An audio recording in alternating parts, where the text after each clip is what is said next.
And unfortunately, the Chinese government does not reciprocate in kind. They are not in the habit of giving. They're in the habit of taking. They took Tibet, they took Uyghur, they took Mongolia, they took Hong Kong now. They want to take Taiwan, and they want to also take parts of India. They say Sichuan is theirs, Galwan is there, Arunachal Pradesh is there. Historically, Tibet was an independent country, and do we deserve independence? Yes. Under international law, do we deserve self-determination? Yes. But the Tibetan government exiles policy has been middle way approach. Because His Holiness Dalai Lama thought through a long time, and both for philosophical, personal, and political reasons, right? Philosophical, political, because you're a Buddhist, you want to reach a middle ground, and that's where you come to the middle, and through dialogue.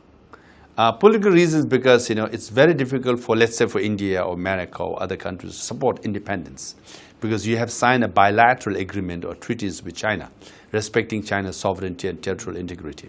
So there's practical, political, and personal philosophical reasons. So middle way approach is the policy, which says that if China,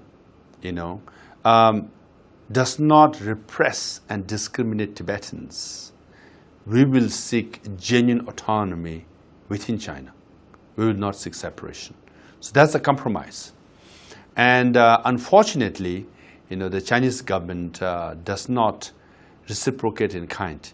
They are not in the habit of giving. They're in the habit of taking. They took Tibet, they took Uyghur, they took Mongolia, they took Hong Kong now. They want to take Taiwan, and they want to also take parts of India. They say Sichuan is theirs, Galwan is there, Arunachal Pradesh is there, parts of Nepal, part of Bhutan. You can clearly see they're in the mood of taking. And South China Sea, East China Sea, you can clearly see this is an expansionist empire. They want to take and take and take.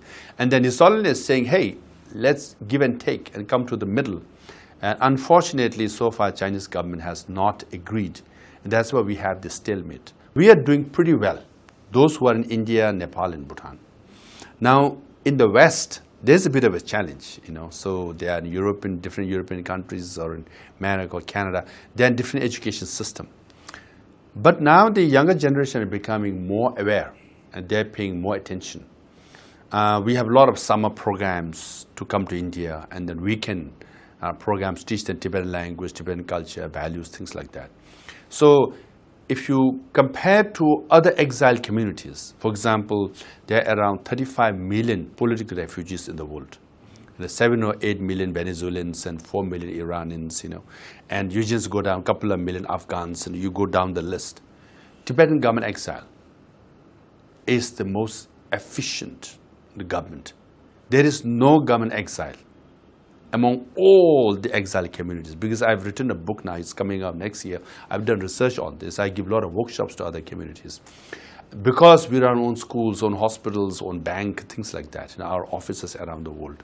That way we are doing very good job.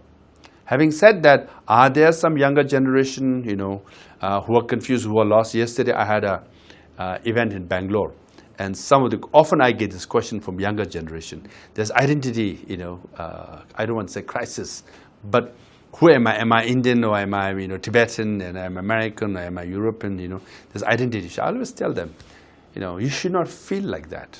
For example, I was born in India. I'm proud to be born in India. And India has done the most for Tibetans. I always say this publicly.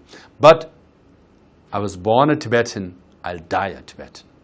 While I live, I'll work for Tibet. That also, I think 99% Indians want me and want all other Tibetans to be Tibetan, remain Tibetan, and fight for your cause. So that's why we are given this refuge here in India.